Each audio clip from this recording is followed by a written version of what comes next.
Good evening and welcome back to Prime of Midlife. It is Thursday evening, and this evening we are talking different strokes for different folks. And the reason we're talking about that is after I put my morning cuppa video out this morning, someone had said, how could your ex-boss cross the Central Reservation? That's illegal, etc., etc. Which, yes, it is, if you actually cross the Central Reservation. However, where we are, we cross the Central Reservation all the time because there's breaks. Excuse me. Although this is the main A9 and it's dual carriageway, both sides, there are a lot of breaks in that Central Reservation. There's breaks for farms, there's breaks for houses, there's breaks for other roads leading to other places. And on the way back tonight, I counted in the area roughly of the roadworks, and there's 8 breaks in the Central Reservation within about 2 miles. And the same as when I was talking last night about when I stopped and went over the Central Reservation and turned. I didn't go over the Central Reservation, that's just what we call it, because we went through a break. You know, there was a break in the Central Reservation, we went over it and we went through. And I thought that's just what it is up here. However, if you live somewhere down by the M6 or something like that, breaks in the Central Reservation are not a normal thing. So I can understand why what I was saying was misunderstood, because it depends on what you're used to, on where you are.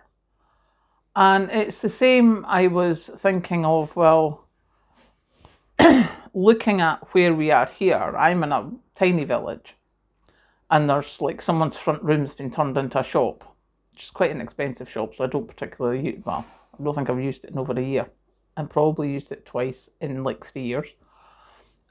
So if something happens, if there's problems with deliveries or if we get snowed in or something, there's a few hundred houses and nothing else, because, you know, the stock of the shop and the pub, it's the only 2 businesses, it's going to be gone very quickly. Even if you go to the next few towns in different places, excuse me, they've got like a shop and a pub and quite a few hundred houses. So we're used to driving everywhere. We're used to going to the supermarket, like travelling 10 miles to go to the supermarket. Whereas when I was down in London at Patrick's, there were shops everywhere.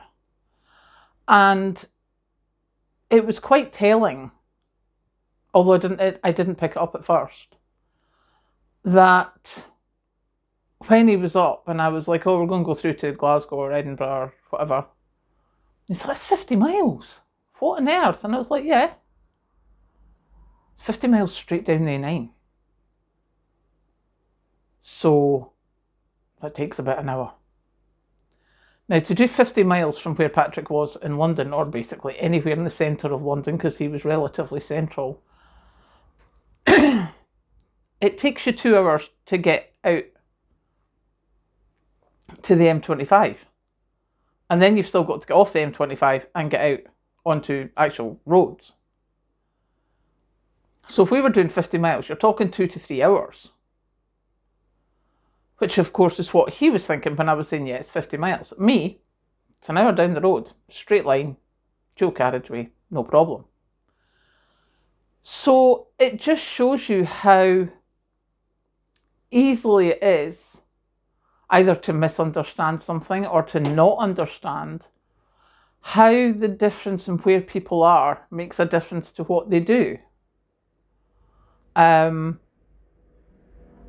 And what they are looking at doing for eventualities. Like, obviously, if you've been watching this channel for a while, you know that if I get a weather warning for snow tomorrow, I am at the shops today. I am stocking up just in case, because it could be days before I can get back out.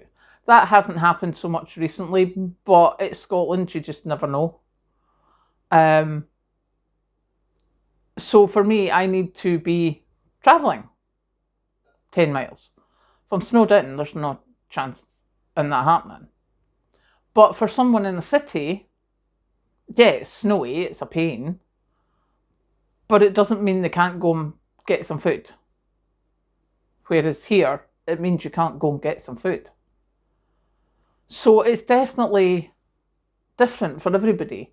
Different as to how they need to shop, different as to how they need to prepare, different as to how they need to think of things.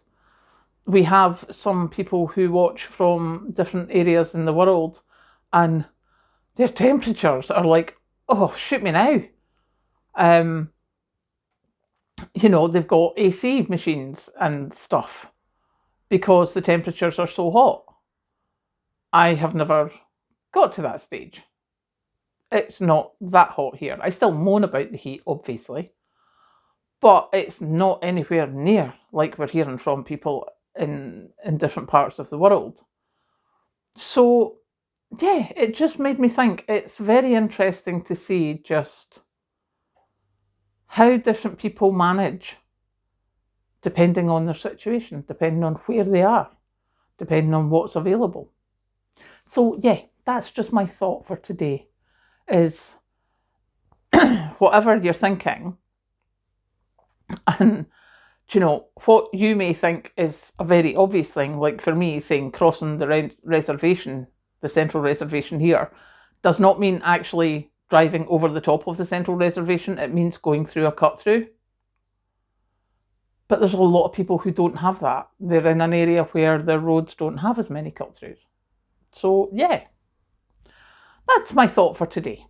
So now I am going, as it is rather warm here, I'm going to go and have some of my homemade ice cream.